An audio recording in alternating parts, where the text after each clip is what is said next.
할렐루야. 예, 반갑습니다. 오늘은 우리 특별히 성찬 예식으로 우리 하나님 앞에 예배를 합니다. 우리 기독교에서는 우리 기독교는 은혜 받을 수 있는 세 가지 방편이 있습니다.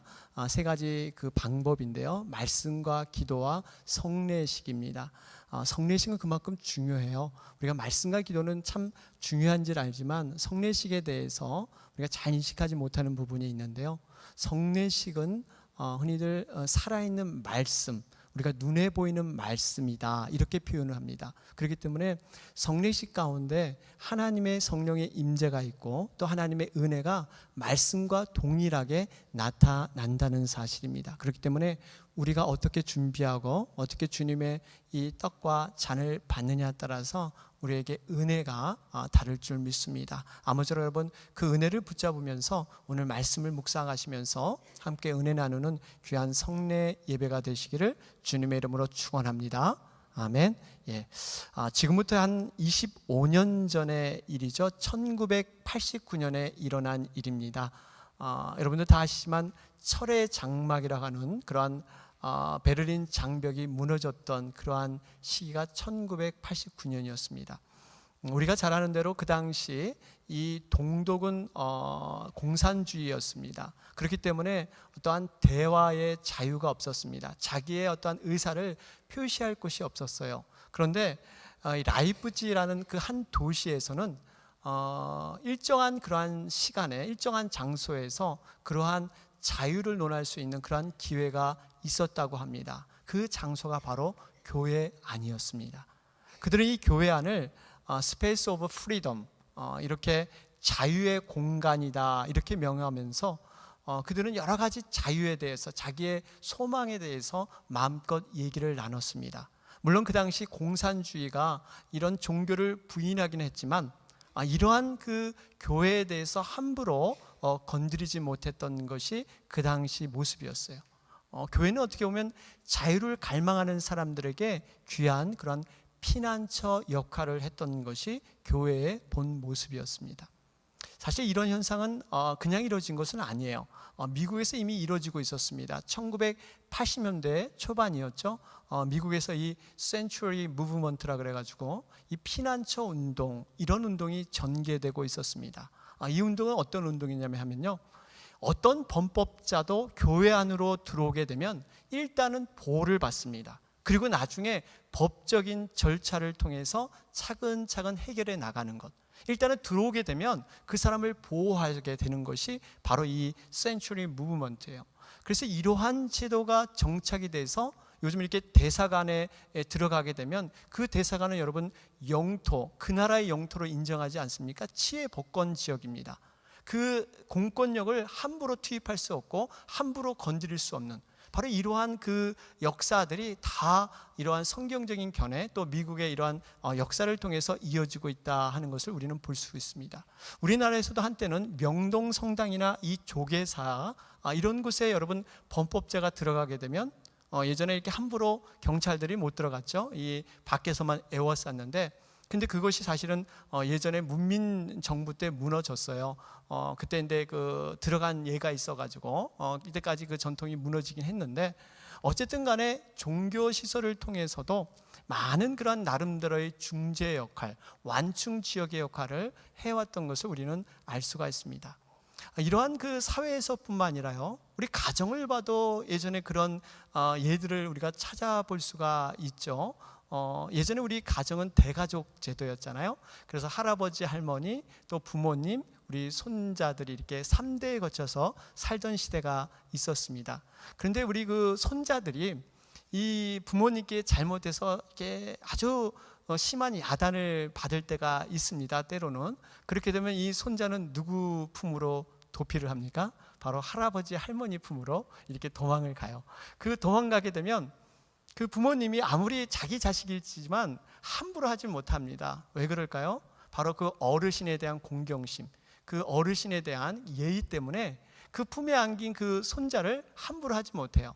그러면서 그 품에 안길 때 그 할아버지 할머니가 이 손자에게 왜 너가 이렇게 부모님께 꾸지람을 받았니? 뭘 잘못했니? 이러면서 이렇게 여러 가지 타이르면 이렇게 마음이 돌아서요. 그리고 나서 또 부모님께 찾아가서 얘가 이렇게 반성하고 이렇게 했단다. 그러면 이제 그 중재 역할을 하는 것. 우리가 과거에 뭐 이 할머니 할아버지 만나면 뭐 나쁜 습관이 되고 뭐 버릇이 나빠진다 그러지만 그 당시 때는 참 할아버지 할머니 품이 굉장히 많은 그러한 교육의 효과가 있었고 중재하는 그러한 역할을 했던 적이 있습니다. 이렇듯이 우리가 보면요, 이 사회를 가만 들여다보면 우리가 원하든 원하지 않든 때로는 깨닫든지 아니면 못 깨닫든지 간에 많은 부분에서 이런 중재 역할하는 그러한 모습이 많이 있습니다. 사람과의 관계에서도 그렇고요, 또 하나님과의 관계에서도 이러한 중재들이 많이 있었습니다. 오늘 본문에 등장하는 이 도피성, 바로 이 도피성은 그러한 일을 했다는 것을 하나님이 기록하는 그러한 말씀입니다. 여러분, 도피성, 이렇게 좀 쉽게 생각을 하면 이 도망가서 피하는 성이다. 여러분 뭐 이렇게 쉽게 이해할 수가 있습니다. 그 당시 이스라엘 법으로 우리가 돌아가 보면 여러분 그 법은 굉장히 엄한 법이었습니다. 이 동태복수법이라 그러죠. 동태복수법. 이것은 뭐냐면요, 자기가 당한 만큼 그대로 해주는 것이죠. 눈에는 눈, 이에는 이. 자기가 5대 맞았으면 5대를 그대로 보복하는 법이 바로 이 동태복수법이었습니다. 물론 이 법이 우리가 지금을 생각하면 뭐 용서하고 사랑해주면 될 텐데 왜 이렇게 했을까 하는데요, 그 당시로 돌아가면 굉장히 타당성 있는 법이었어요. 왜 그럴까요? 인간의 마음에는 이 죄성이 있고 악이 있잖아요. 여러분 2대 맞으면 그냥 2대만 때리겠어요? 10대 때리고 싶은 것이 우리 인간의 죄성이 있습니다. 그렇기 때문에 그것을 방지하기 위해서 그 2대 이상, 자기가 받은 것 이상은 절대 가하지 마라. 어떻게 보면 그걸 보호하는 차원에서 만든 법이 동태복수법이었습니다. 그런데 한 가지는, 여러분 우리가 인생을 살아갈 때 보면 이 인생의 문제들이 수학 공식 이렇게 풀어지듯이 딱 명료하게 딱 떨어지는 경우가 있는가 하면 그렇지 못한 경우가 참 많이 있어요. 예외 상황이 참 많이 있습니다. 내가 고의적인 실수가 아닌데 오해와 누명을 받을 수 있습니다.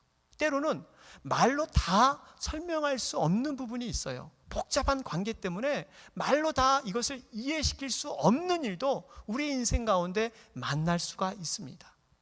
그런 예가 이 신명기 19장에 좋은 그러한 예가 나오죠. 어떤 사람이 이웃과 함께 산에 나무를 하러 갔습니다. 열심히 나무를 이렇게 베고 있는데 그 나무 도끼를 이렇게 휘두르는 가운데 이 너무 힘차게 휘둘다 보니까 이 도끼 날이 그만 빠져버리는 거예요. 이 자루나무에서 그만 빠져버리는 경우, 그 도끼 날이 빠져서 옆 사람 머리를 갖다 쳐버리게 됩니다. 거기서 그냥 바로 즉사했어요. 겉으로 보면 분명히 살인죄에 해당합니다. 그런데 이 사람의 고의성이 없었어요. 이것은 실수로 일어난 그러한 일들이에요. 만약 그 가족이 이런 얘기를 들었으면 그 가해자는 분명히 살인자로 오명을 쓸 수밖에 없는 상황입니다. 이런 경우가 있을 때 이 도피성이 필요한 거예요. 그래서 이 도피성에 이 부지 중에 살인을 한 경우, 부지 중에 범죄를 저지른 경우에 이렇게 보호할 수 있는 장치가 바로 이 도피성의 모습입니다. 오늘 말씀을 우리가 자세히 살펴보면요, 왜 하나님께서 이 도피성을 마련하셨을까? 그리고 이 도피성은 과연 지금 우리에게 어떠한 그러한 적용되는 말씀으로 우리에게 남을 것인가 하는 것을 말씀을 우리가 통해서 찾아볼 수가 있습니다. 먼저 이 도피성의 목적이라 그럴까요? 왜 도피성을 하나님은 모세에게 명하셨을까요? 오늘 본문 말씀 우리 11절 12절 말씀을 보면 그대로 나와 있죠. 거기 보니까 너희를 위하여 성읍을 도피성으로 정하여 그릇 살인한 자로 그리로 피하게 하라. 이는 너희가 보수할 자에게 도피하는 성을 삼아 살인자가 회중 앞에 서서 판결을 받기까지 죽지 않게 하기 위함이니라. 여기 보니까 그릇 살인하는 자, 부지 중에 자기도 모르게 살인하는 자가 있을 경우 너희가 보수할 자에게서 도피하는 성. 이 보수한다는 것은요, 복수한다는 뜻이에요. 그러니까 이 누군가 분명히 원망과 이 불평 때문에 그 복수하는 자가 반드시 있죠. 이 살인을 당한 자가 분명히 그 가족이 그럴 거예요. 이렇기 때문에 반드시 너희들이 도피성을 져라, 이렇게 말씀을 합니다. 그런데 이 도피성을 보면 굉장히 하나님께서 구체적으로 명령하시는 부분이 이 성경 말씀에 기록되어 있어요. 우리가 과거에 이 율법 시대도 보지만 하나님께서 성막을 지으시라고 할 때 그냥 단순히 성막을 지으라 하지 않고 그 성막을 지으라 하실 때 모양과 색깔과 재료와 치수까지도 굉장히 구체적이고 상세하게 그렇게 말씀하셨습니다. 어떻게 보면 하나님께서 이렇게 자질구레한 일까지도 다 일일이 간섭하시면서 왜 이렇게 명하셨을까? 우리는 한 번쯤 생각해 볼 수가 있습니다. 이유가 있어요. 하나님의 분명한 뜻과 하나님의 의도가 계셨다는 얘기입니다. 인간의 생각이나 인간의 어떠한 의도를 가지고 그것을 할 수가 없고 하나님의 순수한 뜻과 의도가 있기 때문에 그대로 하라는 그러한 뜻이 담겨 있어요. 도피성도 마찬가지입니다. 도피성도 이렇게 구체적으로 어떻게 하라는 얘기들을 하신 것은 그 하나님의 의도를 퇴색시키지 말라는 얘기입니다. 그것을 우리의 의도로 가리지 말라는 얘기예요. 어쨌든 간에 이러한 도피성을 하나님께서 짓게 하셨는데 그 목적을 우리가 한마디로 본다면 정식 재판을 받기까지 모든 시간을 온전히 여유를 두고 그 바른 판결이 될 때까지 기다려라 하는 것이 그 도피성의 목적입니다. 그런데 이 도피성은요, 몇 가지 특징이 있습니다. 이 도피성에 설치된 그러한 장소를 보면 우리가 그 특징을 알 수가 있는데, 여러분 오늘 이 13절을 보니까요, 너희가 줄 성읍 중에 6으로 도피성이 되기에 세 성읍은 요단 이편에서 주고 세 성읍은 가나안 땅에서 주어 도피성이 되게 하라 그래요. 그러니까 세 성읍은 요단 동편, 요단 서편 나눠서 이렇게 있어라, 이 그 하나님의 말씀입니다. 왜 그렇게 하셨을까요? 거기에 이스라엘 백성이 나눠져 있기 때문에. 그러니까 이스라엘 백성들의 그 거주지, 그 땅 근처에 도피성을 만들라 하는 것이 하나님의 뜻이었어요. 이스라엘 백성들이 찾기 쉽고 또 들어가기 쉬운 곳에 도피성을 마련하라는 것이 하나님의 원하심입니다. 우리가 흔히들 요즘 이렇게 안전성을 얘기할 때 보통 이게 경찰과 시민들의 그 비율, 그러한 것을 가지고 많이 얘기하잖아요. 경찰 몇 명에 시민 몇 명, 이러면 굉장히 그 도시는 안전하다, 치안이 참 좋다, 뭐 이런 얘기를 하는데, 어떻게 보면 이 도피성도 그런 의미가 있습니다. 모든 사람에게 유익을 주기 위해서 이렇게 나눠서 세 개를 만들었다, 3개씩 만들었다 하는 것을 우리는 볼 수가 있습니다. 그러면서 이 도피성을 찾는데 어려움이 없도록 누구나 쉽게 찾을 수 있도록, 왜냐하면 굉장히 급한 상황이 일어날 수 있기 때문에 쉽게 찾을 수 있도록 그렇게 장치를 해놓은 것입니다. 요즘에 우리 이 사는 캘리포니아에서 이슈되는 문제가 이 병원 응급실 그 시간 대기, 이 시간이 굉장히 요즘 이슈가 되고 있습니다.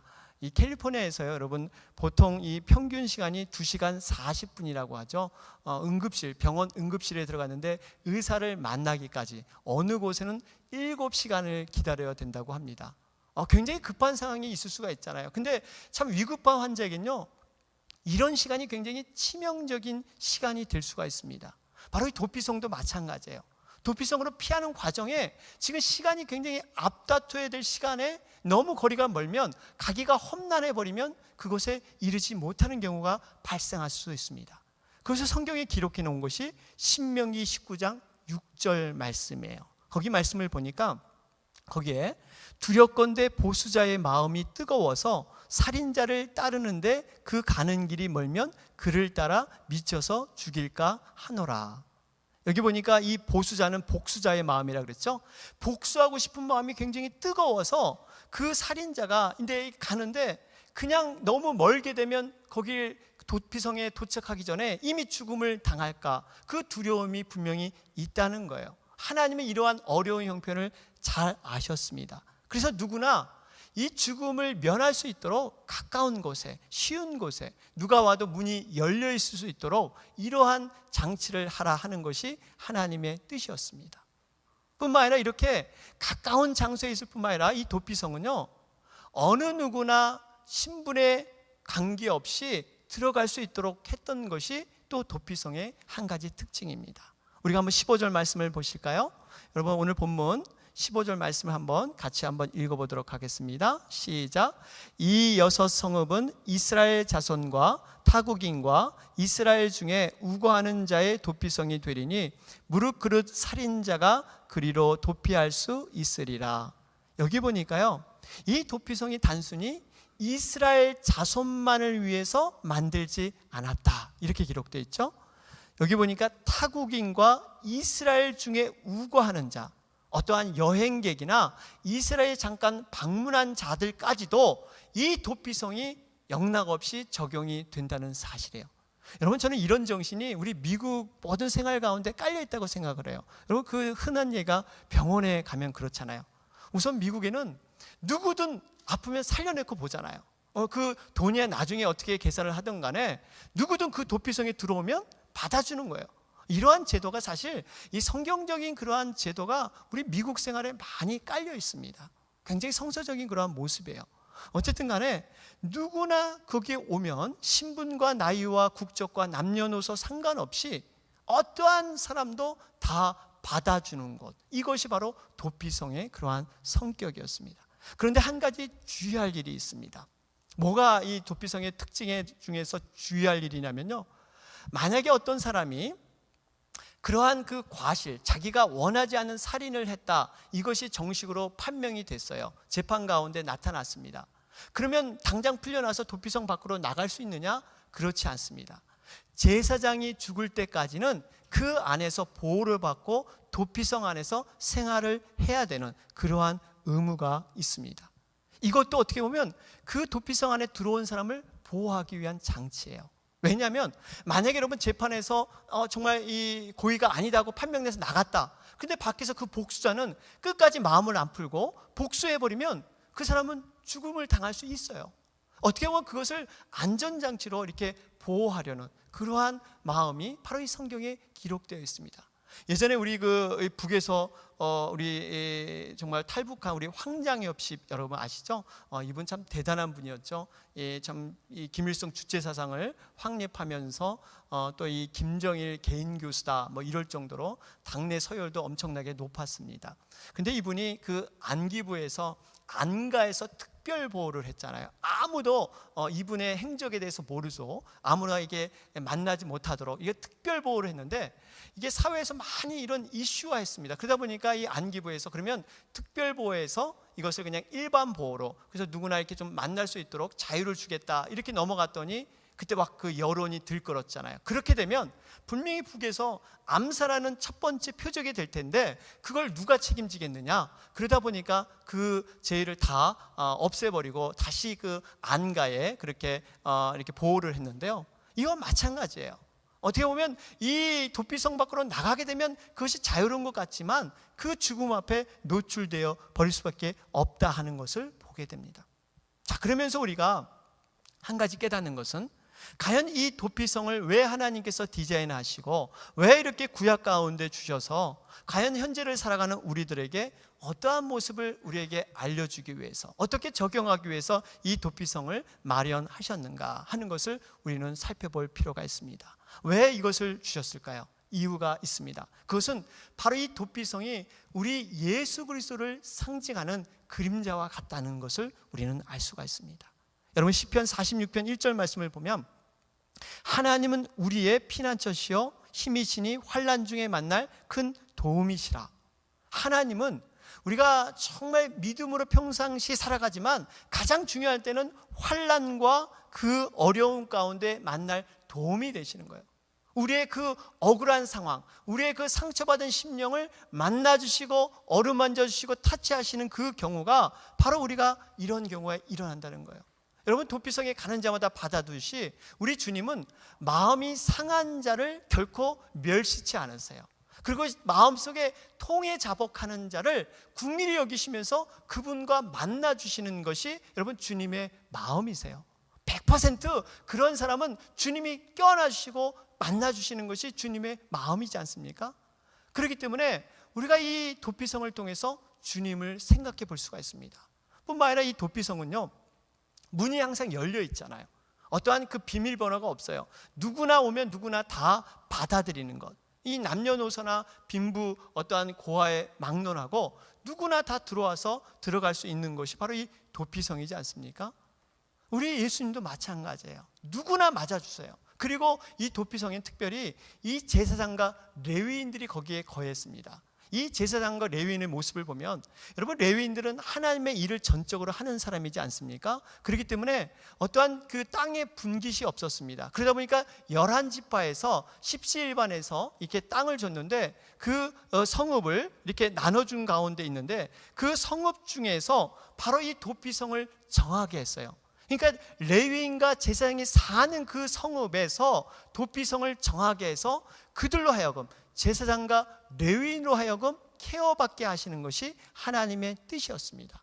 그러면서 살 수 있는 모든 것을 제공하고 하나님의 말씀을 가르칠 수 있도록 이 도피성에서 그런 일을 행하게 됩니다. 우리 주님도 마찬가지예요. 우리 주님이 우리 인생 가운데 여러분 생명수 되시지 않습니까? 모든 것을 공급해 주시는 분이 바로 우리 주님이세요. 그리고 도피성처럼 단순히 이 도피성과 틀린 것이 있는데요, 여러분, 단순히 도피성은 어떻습니까? 부지 중에 정말 자기가 이 고의로 죽이지 않은 사람만 보호하는 거예요. 만약에 재판에서 이 사람이 고의성이 있다면 그 사람을 내보내게 됩니다. 그래서 그 사람이 살인을 당하든 어떻게 당하든 도피성에서는 상관하지 않아요. 그런데 우리 주님은 그와 달라요. 도피성보다 더 깊은 그러한 사랑과 은혜가 있지 않습니까? 우리가 부지 중에 죽인 사람만 우리 주님은 보호하실까요? 안 그렇습니다. 고의로 죽인 사람조차도 자기 자신을 십자가에 못 박게 했던 그 장본인까지도 우리 주님은 품어주시고 사랑해 주시지 않습니까? 그 사람을 위해서 기도하시는 분이 바로 우리 주님이에요. 그렇기 때문에 도피성보다 더 깊은 차원으로 들어가는 것이 우리 주님의 모습이에요. 고의로 죽인 사람까지도 다 용서하시는 것이 여러분 우리 주님이시지 않으세요? 뿐만 아니라 이 도피성은요, 제사장이 죽으면 밖으로 나가야 돼요. 이 나갈 수 있는 자유가 주어지고 또 나가게 되면요, 거기에 복수자들이 도사릴 수가 있습니다. 근데 우리 주님은 어떻습니까? 이 죽음과 부활을 통해서 우리에게 영원한 도피성이 되세요. 한때의 도피성이 아니라 영원 무궁까지도, 저 세상 하나님 나라까지도 완전한 도피성이 되셔서 우리를 영원한 승리로 이끌어 주신다는 것, 이걸 보면 정말 우리 예수 그리스도 그분만이 우리의 도피성 되시고 영원한 피난처 되시는 것을 여러분 믿으시기 바랍니다. 이것이 우리에게 주어진 은혜예요. 그렇기 때문에 우리가요, 이러한 모습을 생각하면서 오늘 성찬에 임하길 원합니다. 도피성 되시는 그 예수 그리스도, 그분이 우리가 성찬에 임하는 자마다, 정말 그 잔과 떡을 먹는 자마다 다시 한번 영원한 도피성으로 우리를 옮겨주실 겁니다. 특별히 우리 몸된 교회가 주님을 머리로 우리를 정말 섬기고 있는 이 교회가 도피성의 모습이 돼야 합니다. 여러분, 우리 도피성에 오는 교인들, 이 교회에 오는 모든 분들을 한번 여러분 생각해 보시면 그분들이 어떠한 성공하고 무엇이 많아서 이렇게 찾아오신 분이 아니에요. 도피성에 찾아온 모든 사람들이 억울한 오해가 있고 억울한 문제가 있고 정말 삶에서 고난과 지침과 이러한 오해가 있는 상처받은 영혼들이 도피성에 몰려오게 되어 있다는 사실이에요. 여러분, 우리 교회가 바로 그러한 역할을 해내야 됩니다. 왜 그렇습니까? 예수님이 바로 우리의 머리가 되시기 때문에. 우리 자신도 과거에 그런 모습이었잖아요. 멀리서 찾을 거 없습니다. 우리 자신의 인생에 곤고함이 있었고요, 조그만 문제 때문에 상처받고 조그만 어려움 때문에 우리가 참 밤잠을 못 자며 이렇게 했던 그 모습이 바로 우리의 모습이잖아요. 그러나 성령님께서 타치해 주시고 말씀의 공급함을 통해서 회복해지는 과정, 우리가 그런 모습이에요.